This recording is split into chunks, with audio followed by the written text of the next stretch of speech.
मैं शिवांशु यदवंश हिंदुवानी वाराणसी महानगर हेमू कल्याणी मंडल का निवर्तमान अध्यक्ष हूँ। कार्यक्रम किए हैं, किस तरह से क्रिसमस डे मना रहे हैं, क्या है? आज हम सभी विगत 10 वर्षों की भांति 25 दिसंबर को तुलसी पूजन दिवस मना रहे हैं और जिस प्रकार से हम सभी सनातनी हैं और सनातन धर्म में जन्म लेने का गौरव है, हम सभी को हिंदू होने पे गर्व है, उसी प्रकार से सभी इन आयोजनों से समाज को संदेश देने का प्रयास कर रहे हैं कि एक प्लास्टिक के पेड़ से क्या वैज्ञानिकता मिलती है किसी को। जब कोविड काल आया, जब और सारे कोई विपत्तियां आती हैं, तो यही तुलसी की पत्तियां, यही नीम की पत्तियां ही हमें सुरक्षित रखती हैं। क्यों ना एक प्लास्टिक पेड़ के बजाय एक तुलसी का पौधा अपने घर में 25 दिसंबर को रोपित करें और तुलसी पूजन दिवस मनाएं। क्या संदेश देना चाहेंगे और भी देश की जनता को? देश की जनता, पूरे विश्व में जो भी सनातनी व्यवस्था से जुड़े संप्रदाय हैं, इन आयोजनों से हम सभी संदेश देने का प्रयास करते हैं कि आप सनातन धर्म में जन्मे हैं, उससे पहले आप एक मनुष्य भी हैं और मनुष्य प्रकृति का एक हिस्सा है और प्रकृति के संरक्षण की जिम्मेदारी ही सभी मनुष्य की है।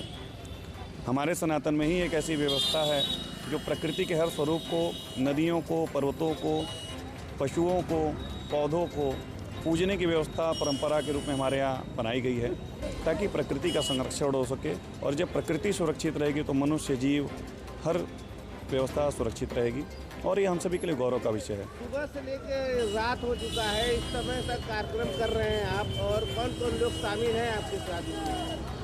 आदरणीय वाराणसी मंडल प्रभारी हिंदुवानी के रहे हैं, आदर्श वाराणसी विकास प्राधिकरण के सदस्य आदरणीय अमृत सिंह भोला जी, उनके नेतृत्व में विगत 10 वर्षों से आयोजन चलता चला आ रहा है और उनकी प्रेरणा रही है। पूज्य वृक्ष पीड़ाधीश्वर महंत योगी आदित्यनाथ जी महाराज जी की प्रेरणा से यह आयोजन लगातार चलता है।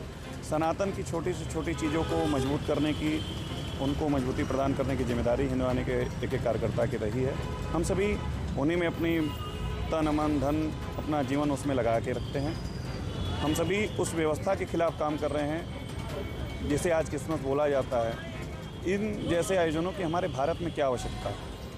ऐसे ही आयोजनों को आधार बना करके हमारे भोले भाले हिंदुओं को धर्मांतरण किया जाता है, उन्हें सनातन धर्म के विरोध में उनका प्रयोग किया जाता है, पैसे के बल पे चावल की बोरियों पे धर्मांतरण कराया जाता है ऐसे आयोजनों में बुला करके।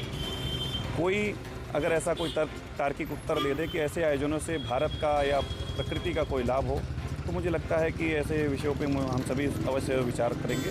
परंतु प्रकृति के संरक्षण में जो आवश्यकता है, मनुष्य को वो निभाने की आवश्यकता है आज के जीवन में।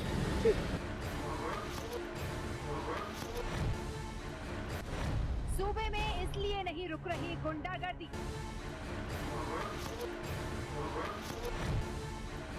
क्योंकि रात में सो रही है खाकी वर्दी।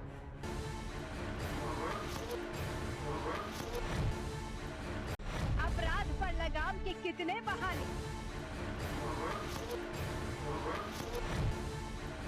कैसे होगी सुरक्षा जब नींद में हो ठानी।